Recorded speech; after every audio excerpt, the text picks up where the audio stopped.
Guys आज चाहिँ हाम्रो ढोक बेट अलिकति आउनु न आज चाहिँ हाम्रो ढोक बेट अन्त हामी चाहिँ रेडी भइसकेर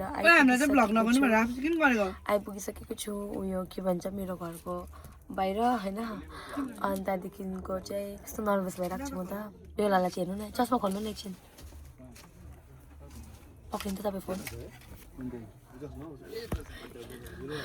बेहुला चाहिँ यहाँनिर चस्मा लगाएर कस्तो हुँदैछ मलाई त कस्तो लागेर हुँदो रहेछ बिहा गरिसकेपछि चाहिँ आफ्नो गराउनु पनि तिमी फर्स्ट टाइम आएको नि त त्यही भएर पनि देखा त यार कस्तो वाला छ कुन चाहिँले सोचे त्यो लगाउनु पर्यो यो सहिरहेको छ यो सहिरहेको छ मेरो बेहुला चाहिँ मेरो बेहुला अरे मेरो बुढा चाहिँ देखिहाल्नु भयो होला त्यो चस्माको लागि पनि यति बेसी उयो गर्छ नाटक पार्छ हो अन्त चस्मा कुन चाहिँ सय कुन चाहिँ सयन भनेर यहाँनिर हेर्नुको लागि पनि यति बेसी एक्टिङ पारेर टोपी लगाउनु बिर्सेछ ढाका टोपी साँच्चै नै टोपी लगाउनु बिर्सेछ हो अन्त हामी चाहिँ आइपुगिसकेको छु खासमा चाहिँ भ्लग चाहिँ नगरौँ भन्दै थिएँ तर अब एउटा मेमोरी पनि हुन्छ भोलिपछि हेर्नुको लागि होइन एउटा रिमेम्बरेन्स हुन्छ भनेर मात्रै हो मलाई पुरा लाज लागिसक्यो मेरो सबै गाउँको मान्छे अङ्कल आन्टीहरू मेरो फेरि फ्यामिली डल्लै सबै आइसक्नु भएको रहेछ नि त सबै त बाहिर बसिराख्नु भएको छ हामी चाहिँ गाडीभित्र बसिरहेको छु बिकज के भन्छ गाडीबाट बाहिर चाहिँ ननिस्किनु भन्नुभएको छ नि त अहिले हो तपाईँ कुछ भन्नु न त्यही त अलिक छिटो आइसु हामीहरू हो मतलब छिटो त होइन है पक्रिनु त फोन आएर गाडीमा बसिराख्नु परेको छ हो भित्र जानु मिल्दैन रहेछ एकछिन अलिक यस्तो गर्नु न तपाईँ मजाले पक्रिनु न फोन चाहिँ हो अलिक भित्र जानु मिल्दैन अहिले अन्त त्यतिकै बस्नु परिरहेको छ गाडीभित्रै गरममा कस्तो गरम भइसक्यो अब के होला नि त अब रिचुअल्सहरू फलो गर्नु पर्यो होला है कस्तो भइसकिसक्यो म त पुरा बेहुली जस्तो फिल भइसक्यो आज त साँच्चीकै बेहुली जस्तै ल अहिले पछि गरौँ है अरू गरम भयो नि त अन्त गाइस मैले चाहिँ तपाईँहरूलाई एउटा कुरा भन्ने बिर्सेँ होइन तपाईँहरूले चाहिँ हाम्रो बिहा भएकोदेखिको मेरो हस्बेन्डले सायद फर्स्ट टाइम देख्नु भएको होला हामी सँगै अब हुन्छ नि एउटै भ्लगमा मेरो जुन चाहिँ मेरो भ्लग छ अहिले होइन अन्त त्यहाँदेखिको ऊ चाहिँ हो मेरो हस्बेन्ड मेरो बुढा हाई भनिदिनु न बेबी हेलो गाइस तपाईँहरू भेटेर रमाइलो लाग्यो अरू कुछ भन्नु चाहनु हुँदैन नमस्ते सबैजनालाई माया दिएकोमा धेरै धेरै धन्यवादहरू भन्नु न हजुर एकदम थ्याङ्क यू त्यसको लागि मेरो चाहिँ गाइस यस्तै हो मेरो हस्बेन्ड चाहिँ अलिकति हुन्छ नि लजाउने त्यो बेसी नबोल्ने त्यो अलिकति इन्ट्रोभर्टै भनौँ न होइन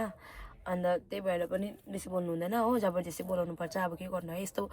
बोल्ने बुढी यस्तो फतौरी बुढी पाएपछि त बोल्नै पर्यो हो अन्त बोल्नु लगाउनै पर्यो हो कस्तो उयो भएको क्यामेरा नै हामी कालो देखियो हेर्नु न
Look at this. Bên nhau đặt nhau áp đặt đi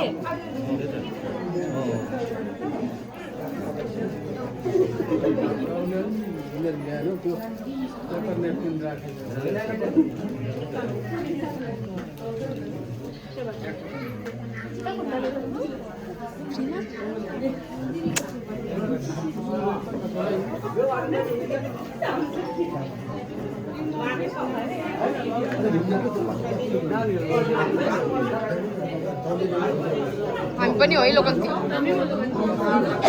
किन बस्यो आउँदा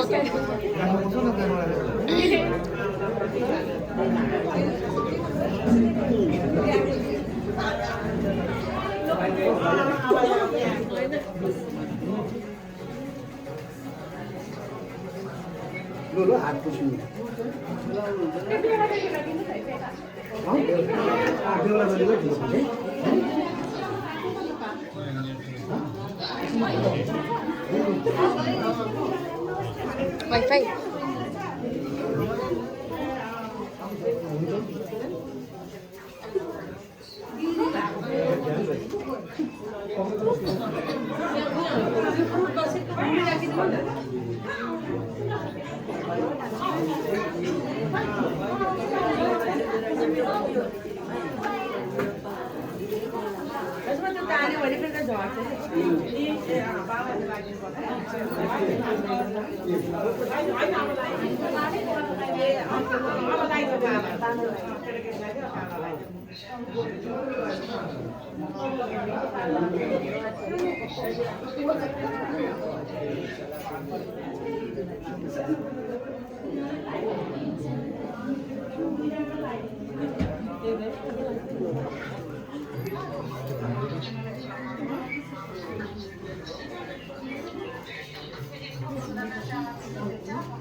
अचम्म यिनीहरू कस्तो छक्क पारेर चाहिँ डोकबेनमा बिहा जतिको हुँदैछ भनेर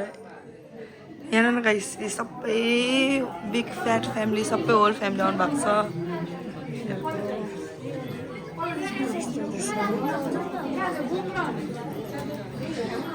टिकट हजुर पुरा पैसा कमाउने रहेछ जस्तो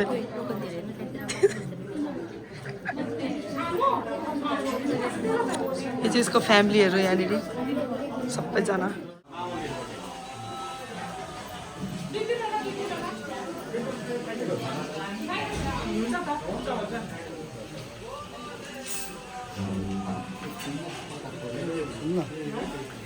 रिमोट चिन आउनु नि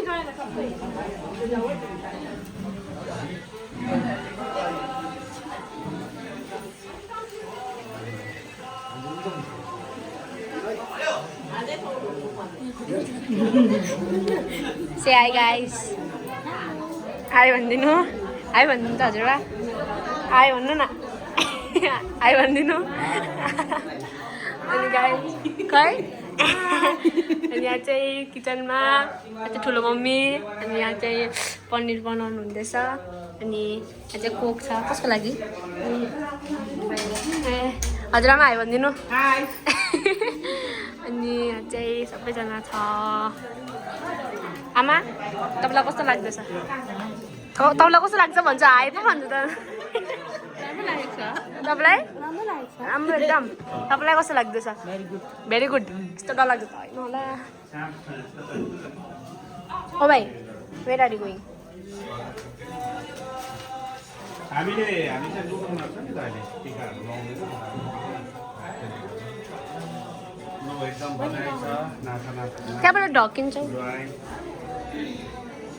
excuse me what excuse me I said excuse me जय ओ कान्छी आउ त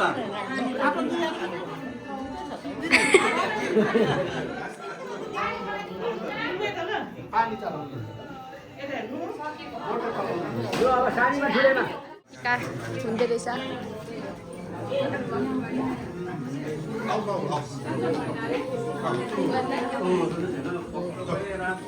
खै खै हजुर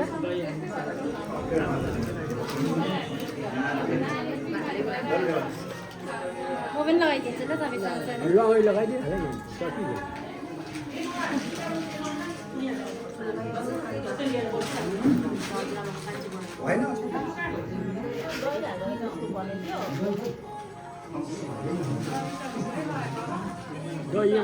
त्यस्तो छ हो यहाँ चाहिँ टिका मुसाइ चल्दैछ अरे अरे वाह अनि यहाँ चाहिँ हाम्रो ठुलो मम्मीहरू हुनुहुन्छ यहाँ चाहिँ भाउजू यहाँ चाहिँ ठुलो मम्मी अन्त अघि देखाइसक्यो पनिरहरू त मैले ए टिका कलर चाहिँ बब्बाल यहाँ चाहिँ हाम्रो के भन्नु डन भनौँ न यहाँ चाहिँ हाम्रो अर्को डन ओ आमा त हेरिदिनु न आमा इज भेरी बिजी अनि यहाँ चाहिँ मैले भ्लग बनाएको भन्नु पनि गाह्रै हो अनि यस्तै छ धम्की दिँदैछ मैले डन भन्यो भनेर मलाई धम्की दिँदैछ गाइस मलाई धम्की दिँदैछ हो यस्तो यस्तो दिस इज नट अलाउड हो अनि हो त अन्त यहाँ चाहिँ हाम्रो दिदी हुनुहुन्छ म चाहिँ छेमा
भन्ने हाम्रो समय दस मोहर महिनाको समय हाम्रो जुको पानी राम्रो